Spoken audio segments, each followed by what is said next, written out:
Well, let's turn our attention to the word and allow me to pray as we begin today. Lord Jesus, we need your word. We need your words. Um, we want to hear from your spirit. Lord, in the midst of the lives that we lead, which are both busy and boring in turn, Lord, as we deal with all of the different things that each of us are bringing this morning, we look for your word of grace, your word of comfort, your word of challenge to our lives today. Um, so, as we read about you and we read about what Mark, the gospel writer, recorded about you, we just ask that in these moments you would speak to us, give us ears to hear, eyes to see your world through your perspective. In Jesus' name, amen. Well, this morning we are jumping back to where we were in Mark before, we took a break to celebrate Easter last week, which isn't a break. It's really what we want to do every week. But so we're jumping back to Mark chapter 6, picking off where we left off a couple weeks ago. And the passage today is the one that includes the line, "A prophet is not without honor except in his own town, among his relatives, and in his own home." And this line is recorded in various ways in the Synoptic Gospels, and for me, the whole kind of impact of this saying, I experienced the truth of it a number of years ago when after leaving home and going to college and getting a job at a church, then I got invited to come back and be on staff at the church where I'd grown up. And so I went to do that. And, it seemed like a good idea at the time. Seemed, I know this church, I've only been gone 4 years. I'll just be able to jump right in and it's going to be wonderful. And then it wasn't. And it wasn't for any number of reasons, including my own stuff. Like I was young and immature, and as I've grown older, I look back and go, "Oh yeah, I could have done some things different." Uh, but for me at the time, I interpreted it all through the prophet is not welcome in their hometown lens. And basically, what happened is I came back and I'd gone through 4 years of college, and so I knew all the things now. Um, and and I was so much more mature than I had been when I was 18. Like I was 22 now. Like I knew what was going on. I was married because yeah, I got married young, and so I showed up, and then I was just baffled that all these people who'd known me since I was 5 uh, didn't seem to think I was as amazing as I thought I was. Um, and they didn't just accept me as an adult immediately, and didn't just assume that I had all this wisdom from my 4 years of college that I'd gained. The reality was I had changed and I did have things to offer, um, and it was difficult for people to see that. And so even though I laugh about it, and uh, there really was some actual trauma in my life from the event that fortunately, I'm years away from it now. I feel better. Um, but it really started to hit home of like, oh, this doesn't work as well. The reality was I'd been at a church before that where I felt much more accepted as the person I was becoming. Um, and then when I went to my home church, they mostly saw me through the lens of who I had been and not who I was becoming. And so for me, I eventually had to move on in order to really become myself and become who God was making me to be. And that happened then in the years that followed once I left my hometown and went to a place that didn't when they looked at me always see me as the 6 year old who crawled around under the pews and got in trouble for running in church. And um, so that said, like as I read the text this week, all of those stories came back to me, all of those moments. Um, and there was kind of this like obvious truth in this proverb for me. But the more I've spent time with this passage this week, and the more I've just spent time reflecting on this proverb that Jesus quotes, the more I've found depth and application that goes beyond my single experience that some other people have had going back to their hometown. Um, uh, and I found just this truth that I think is even more applicable to all of our lives. And so that's what we're going to look at this morning. So um, with that, let's open to Mark chapter 6, verses 1 through 6. It's a shorter passage this time. Always you're welcome to follow along in your own Bibles and make notes in them, but we also have it up on the screen. So goes like this. Jesus left there and went to his hometown, accompanied by his disciples. When the Sabbath came, he began to teach in the synagogue, and many who heard him were amazed. Where did this man get these things? They asked. What's this wisdom that has been given to him? What are these remarkable miracles he is performing? Isn't this the carpenter? Isn't this Mary's son, and the brother of James, Joseph, Judas, and Simon? Aren't his sisters here with us? And they took offense at him. Jesus said to them, a prophet is not without honor except in his hometown, among his relatives, and in his own home. And he could not do any miracles there, except lay his hands on a few sick people and heal them. He was amazed at their lack of faith. So before anything else, and before I even get to kind of the main idea of this message, I just want to point out Jesus's humanity that comes through in this text. I don't want to miss it. It's not the main idea here, but it's just striking how much Jesus shows his humanity here. That verse 5 says that he could not do any miracles there. Matthew softens this in his gospel and says that Jesus wouldn't do any miracles there, but Mark says he couldn't do any miracles, that the lack of faith and the lack of reception from his own extended family and friends and the people he'd grown up around negatively impacted his ability to do miracles. Now, he still, it says, laid hands on a few sick people and healed them, but the sort of power that we were seeing in the previous couple stories, he's not able to act. And then just that line of he was amazed at their lack of faith.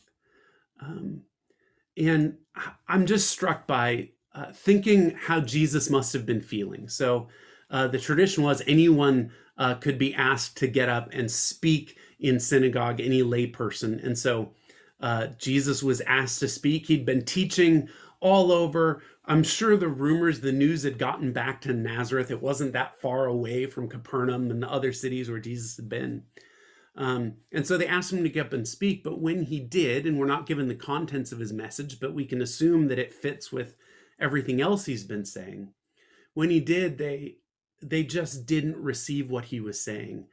And Jesus was amazed. And I wonder if Jesus had expected a better response from people, similar to me coming back from college and going, well, you should listen to me now. I know things. And people going, you're still a kid. I wonder how that felt for Jesus. Sometimes it's easy for us to forget that Jesus was a fully human being. And from the earliest days of Christianity, there's been a tendency to get so wrapped up with the divinity of Jesus, with the fact that Jesus is God, that his humanity is overshadowed or even denied. And the gospel speaks against that. It's important for us to remember and to recognize that Jesus was fully human. He had emotions. He experienced frustration. He was surprised by his reception in Nazareth. He felt afraid at times before he went to the cross. And that doesn't diminish the impressiveness of his life. It actually accentuates it. And I've been just experiencing just a much greater awareness of Jesus's humanity this time studying through the gospel. And the problem is that those who forget Jesus's humanness also have a tendency to forget how good it is to be human. If Jesus was just God pretending to be human, then it's easy to make the argument that God is good and humanity is inherently bad. But the early church called this view Docetism and rejected it as heresy. Even with that, the problem still shows up all over the place. Think of how often you hear people say, "Hey, I'm only human," or "To err is human, to forgive is divine." And um, the problem with those sayings isn't recognizing that people aren't perfect. We can recognize that, um, but it becomes a problem when we assume that our imperfection comes from our humanity or is inherent to our humanity. If imperfection and evil is part of the definition of being human, then we have to say that Jesus either wasn't human or wasn't perfect. But if Jesus really was human and really was good and perfect, it means that being human is not a barrier to goodness, it's not a barrier to godliness, and it's not a barrier to connecting with God. And so Jesus being human means that being human is good. And it's not something we should be ashamed of, but something that we can celebrate and cherish. If God is willing to be human, it reaffirms the intrinsic value that each of us have as a human being made in the image of God. And so that's not even the main idea of the passage. That's just the bonus sermon right here at the beginning, that I thought was worth noting and pointing out, because it's something that I've struggled to believe and accept for all my life. So I just encourage you today, give yourself a hug and say, I am loved and I am worthy of love just as I am. I am created good and in the image of God, and everyone else I see is good and created in the image of God. And our brokenness and our sin doesn't detract from that. It doesn't destroy that image of God in us. So okay, so what I think is actually the main idea of the passage is this: it's centered in what Jesus says, and Matthew calls it a proverb. So it's an idea that, like, Jesus didn't invent this idea; he just quoted it to people. A prophet is not without honor except in their own community. And to understand this, it's important that we understand kind of the history of prophets in Israel. That's the background for what Jesus is saying here. So um, I think it's helpful to know that prophets were truth tellers, not fortune tellers. So often when we talk about prophecy, the way the word gets thrown around in just regular talk in our world is in the sense of telling the future. But that was not primarily what prophets did. So occasionally they would predict certain outcomes to behaviors. They would say, if you keep doing this, this is going to happen. But primarily, the role of a prophet was to speak truth, and particularly to speak truth to power. So they would address injustices that they saw in the world. Um, they would explain that God was not pleased with how the poor were being treated. They would tell kings that they needed to live or act in a different way for the good of their people. They would speak God's truth to people, and often they would be rejected for that. So this all also happened within the context of an honor and shame society. And so there were definitely expectations that certain people would be honored, and prophets were to be honored. It was seen as an honorable profession, at least until the point where they really started doing the prophecy and speaking prophetically, and at which point most true prophets eventually faced rejection. So the Old Testament is full of stories of prophets being rejected. There's also a number of stories of what are referred to as false prophets, so the ones who were not speaking for God, and who spoke the things that people wanted to hear. And so they would go to the king and say, "Oh no, you're doing fine. Like, just keep doing what you're doing. Go ahead, get rich off of oppressing people, and that's going to be good. And God's happy with you." And they were often welcomed into the halls of power. And continued to have their honor. But those who really spoke for God and spoke hard truths would almost always face rejection. Now, Jesus, one of the roles that Jesus filled when he was on earth was that of a prophet. Jesus saw himself as a prophet, which is clear in this passage, and he was treated as a prophet. So he critiqued the religious and non-religious systems that divided people into the categories of haves and have-nots. That was one of his just primary prophetic words. Uh, he critiqued the system that divided people into righteous and unrighteous, and he hung out with the unrighteous people, and he critiqued the righteous people, the teachers of the law and the Pharisees. Um, he also critiqued the systems that divided people based on money. And Jesus spoke on behalf of the poor. He critiqued the rich. Now, that doesn't mean that he rejected these people. He still hung out with the Pharisees. He still hung out with the rich people. But he did critique their way of life. He critiqued the systems that divided people into those who had power and those who were powerless. And really, what he did as a prophet was he made people uncomfortable, and he disrupted their social equilibrium. And this is what all prophets did. And it's always what gets them in trouble is they walk in to a situation where people have figured out a way for everything to be normal. We have these systems in place. These people are at the bottom, these people are at the top. Everyone's getting along fine, right? Which is what the people at the top always think. And Jesus came in and he would disrupt that. This is the way that people learn. It's the way that people grow, is that our equilibrium is disrupted. And so Jesus was a teacher and a prophet in that respect. So when it comes to this idea of why hometown prophets are rejected, I want to draw a line between reasons and excuses. And I would say that the reason that hometown prophets are rejected is the same reason that all prophets are rejected, and that's that they're speaking uncomfortable truths. That doesn't change based on where you're from. Prophets who speak uncomfortable truths are almost always rejected by the people who don't want to hear the uncomfortable truths that they're speaking. And so I don't think that the proverb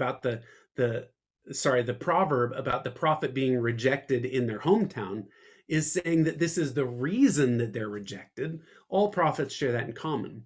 But for those who were preaching to their own people, there were additional excuses made for rejecting hometown prophets. And so that's what I want to look at today, is the excuses that were given for rejecting Jesus, and how we see those same excuses reflected in our own lives. So if you look at verses 2 and 3 of the passage, there were 6 questions that the people in the synagogue asked. And I believe that all 6 of these questions were voiced rhetorically.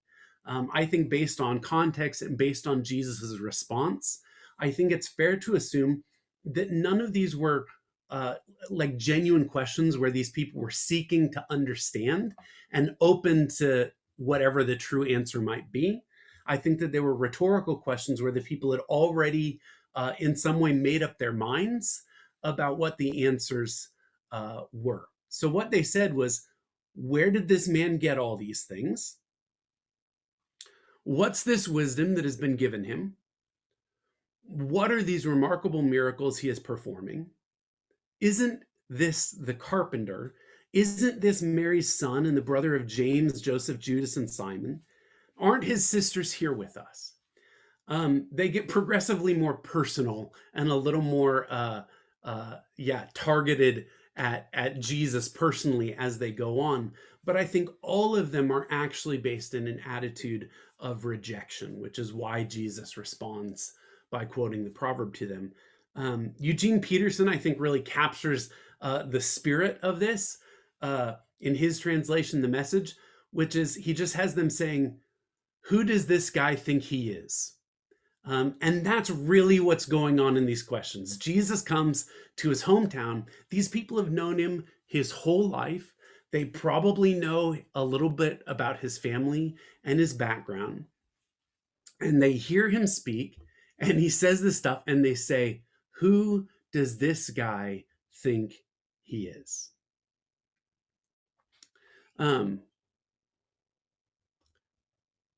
So I would kind of break it down into 3 basic responses that they have here that's reflected in their questions. The first is this: they question the source of his information and ideas. That's these questions of, well, where did he get this idea? What's this wisdom that's been given him? The stuff that Jesus said was different from the normal religious views and from anything that had been heard before. We see throughout the Gospels people responding by recognizing that what Jesus is saying is unique. And part of the reason we have the Gospels and we have all these sayings of Jesus recorded down is that Jesus wasn't just saying the same old information that everyone had been saying. Now, what Jesus said was in continuity with what the Old Testament said. It was within continuity of how God had been revealed. But Jesus brought a new type of authority. It says Jesus spoke as one with authority. He spoke from his own experience of God and his closeness to God. And so when he shows up in synagogue, and we're given one of his sermons in Luke, and one of the things that led to his rejection in Nazareth is he gets up and he reads Isaiah the prophet saying, God has anointed me to preach good news to the poor. And then he says, by the way, that scripture is fulfilled in me. All these folks who had grown up with him were like, he seems a bit full of himself. I don't like what he's saying. I don't like he's stepping on some toes. As people at my last church would come up to me, they'd go, oh, you're meddling now, pastor. I think they were like, oh, he's meddling now. He's getting into our business. And so one of their ways of rejecting him is they're like, well, I kind of question the source of his information. He's just speaking from his own experience. And maybe he's been talking to some of those Eastern philosophers, or maybe he's been interacting with some of those Gentiles across the river, or maybe he's been talking to those radicals who live in the desert. We know about his cousin, John the Baptist. That guy eats locusts and dresses in animal skin, and he's kind of a weirdo. So they would look at kind of the source of his information and reject him based on that. The second excuse that they would have is they would reject what they don't understand. So they say, what is this wisdom?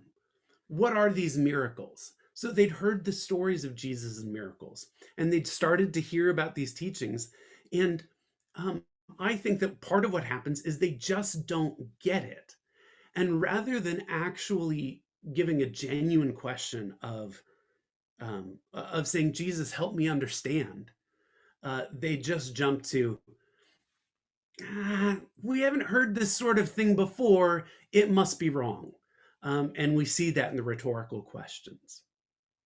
Now, it is possible that they're asking genuine questions.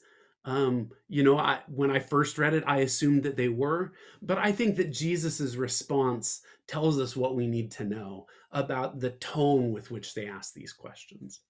And then third, and I alluded to this earlier, the third thing they do after questioning the source of information, rejecting what they don't understand, is then they resorted to character attacks. They went, well, isn't he just a carpenter? Like, this guy, he works with his hands. Like, he's not really, like, he's not a priest. He hasn't gone through all the training. Like, this guy's just a laborer, right? So we don't have to listen to him. And look at his family. We know his family, they're not that impressive, so maybe we don't have to listen to him. And maybe they whispered, well, there's always been those rumors that he's not Joseph's kid and that he was born illegitimately. And so we don't have to listen to him because clearly he's not all that great. And the family he comes from is not all that great. And as I looked at each of these three responses to Jesus, I realized how often that this is the pattern in me, and the pattern that I see so often in our culture and in our world when we're faced with people who are saying things to us that are uncomfortable. When we're faced with something that makes us uncomfortable or that we don't necessarily agree with right off the bat, something that challenges our thinking or our presuppositions, or that threatens our status or infringes upon our privilege, we often do these exact things. We question the source of information and ideas. I think through how often Christians have rejected ideas because they're uncomfortable, but then the excuse given for the rejection is where the ideas come from. So people rejecting contemplative spirituality because it seems too much like Eastern spirituality. Christians rejecting the insights of psychology because, oh man, if it's tied to Freud or Jung or any of those guys, it must be completely out there. And so you have entire churches that reject all of psychology as evil, just because of the insights coming from there. Um, you have people currently rejecting any talk about racial justice because of its connection to critical race theory, and they reject it because of the source. Or people just reject something because it comes from an author who's been identified as conservative or liberal. We use the source of the information as an excuse to not listen to it and not engage with it. Or we reject what we don't understand. Um, have you ever read a book or watched a movie, and the first time you read it or started reading it, you hated it, but then you've gone back later and read or watched it again and loved it? Um, I've had that experience a couple times, and sometimes I think we're just not ready to hear the new information, and so we reject it because we don't really understand it. But then after um, we've gone through more development, we come back to it, and go, oh, actually, there's some really good truth there. So I think there were things that people told me when I was 20 and 21 that I was like, no way, that's not true. But now at 39 years old, I'm re-engaging with and going, actually, there's some really good truth here, and I just wasn't ready to understand it. I rejected it simply because I didn't understand it, and I didn't actually seek to understand it. I just wrote it off. Or we resort to character attacks. Um, and this is what happens, I think, especially when somewhere deep down we really know that what the person is saying is true, but we really don't want to hear it. Um, Now, this doesn't just apply to stuff we say out loud. There are people who, when faced with an uncomfortable truth, just resort to name calling. And most of us, I think everyone in this church doesn't engage in that. I hope not, at least. I think that you're all more mature than that. Um, uh, but I do know that that happens internally for me, even if I won't say it out loud. And I wonder if that's the case for many of us, that we, um, when someone says something and we don't want to listen to it, but we think it might be true, we write them off because of their level of education, um, or we write them off because of their perceived popularity or lack of it. Or we'll write off someone because at some point we heard that they had the label of liberal or conservative. We go, oh, I'm not going to listen to them because all blank are wrong. Or we write off someone because they're not spiritual enough, or they're too spiritual. Um, where we go, oh, that person, they're too out there spiritual, so I don't have to listen to what they say. Or we go, I don't have to listen to that because they're not a Christian, so they're just writing from a political perspective, so I don't have to listen to anything they say. Or we write off someone because they come from the wrong tradition. Uh, for years, I was a bit narrow-minded, and so I would write off Christians who came from like all sorts of different Christian backgrounds. And then as I've grown older, I've gone, oh wow, no, like there's a lot of truth to be gained out there from people who come from a different tradition than me. Catholic writers have great things to say, and Jewish writers have great things to say, and even non-Christian writers have great things to say, and Lutherans and Baptists, they like everyone has good stuff to say. And that doesn't mean I agree with everything that everyone says, but I think I am called to engage with it, to listen, to seek to understand, and to not just write it off. And now I think that these tendencies are most easily seen on social media, right? The past 15 years have shown in bright neon letters these tendencies within us as human beings. And I think that pretty much everybody in the world has these tendencies to build up an echo chamber around ourselves, to only gather around us people who agree with us and say the things that we like to hear. But I think that these tendencies, as we see in the scriptures, are far older than social media, and they go far beyond social media.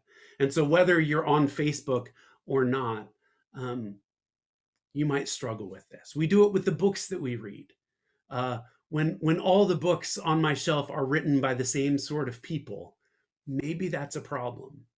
Or the movies and TV shows that we watch, if they all come from the same perspective, with our sources of news, with the people that we choose to interact with on a day to day basis. We do it with our families and our friend groups. And that even in our families, if we realize that there's some disagreement, sometimes we go, well, we're just not going to talk about the area that we disagree on. We're going to go along to get along. Rejecting people or ignoring them or just not talking to them when they say something we don't like or don't understand, rather than engaging them in honest, truth seeking dialogue, which I should note is different than debate. You can debate without ever listening. Dialogue involves give and take and listening and seeking to understand. And when we do that, when we write people off and we build up around us just more of the echo chamber, what we do is we rob ourselves and we rob others of the conflict and doubt and the disequilibrium that are often a key part of our emotional and spiritual growth.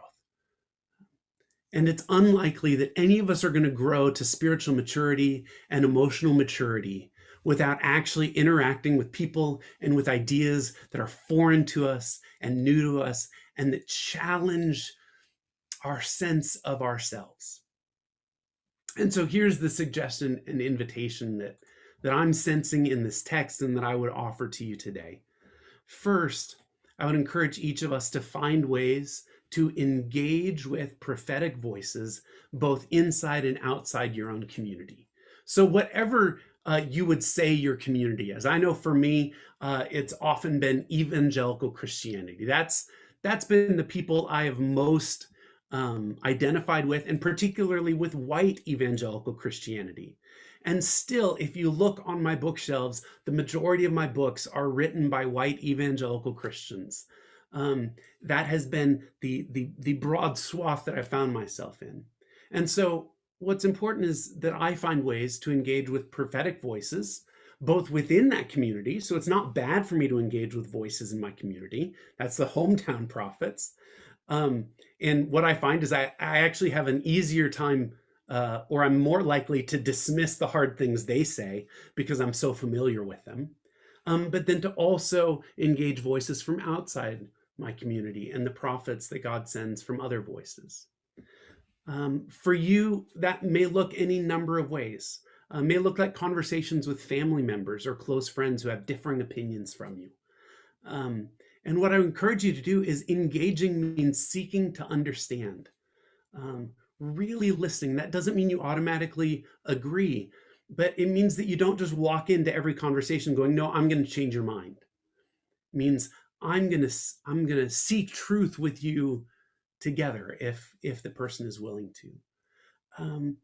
Maybe it's reading books or watching films that challenge you. For me, one of my biggest growth points this year is that I've been on an anti-racism pathway for white clergy members. And it has been so good and so hard. And the hardest reads, we've read a number of books. The ones that have been the hardest for me to deal with are the ones that have hit closest to home, the ones that speak to my direct community. I mentioned a couple weeks ago, or I guess a couple of months ago now, a book called The Color of Compromise, which is written specifically to white evangelicals about the ways that we have compromised the gospel by allowing racism and engaging in racism. And man, I was in a bad mood for weeks after reading that book, and I'm still so deeply challenged by what was revealed about me and my own history. And I'm so glad that I read that book and was encouraged and made to read it by this group that I was in. So yeah, find and engage with prophets. If you do choose to use social media, and I will say, I don't think this is for everyone.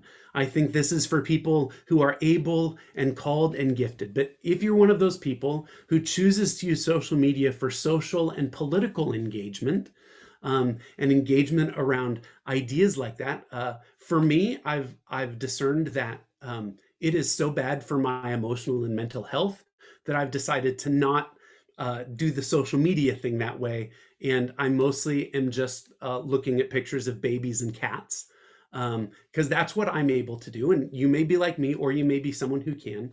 But if you do, I would really encourage you to gather diverse voices into your feed. For everything that you read that you go, yes, this person gets it, this person agrees with me, find something that challenges you. And then, because there's these algorithms that are actively engaged in building up your echo chamber, find something. Even you might disagree with it, but if it challenges you and engages you, like it or save it or something, so that you disrupt that algorithm and you get shown more perspectives than just your own. So that's the first thing. That's the first invitation. And that's the one to everyone. Find ways to engage with prophetic voices. Let yourself be disturbed. Let yourself be challenged, because that's how you're going to grow. And accept that conflict that you feel internally and that conflict that you're going to experience in relationships as you do this is good and natural, and that God is using it to lead to your own growth and to the betterment of you and the people around you.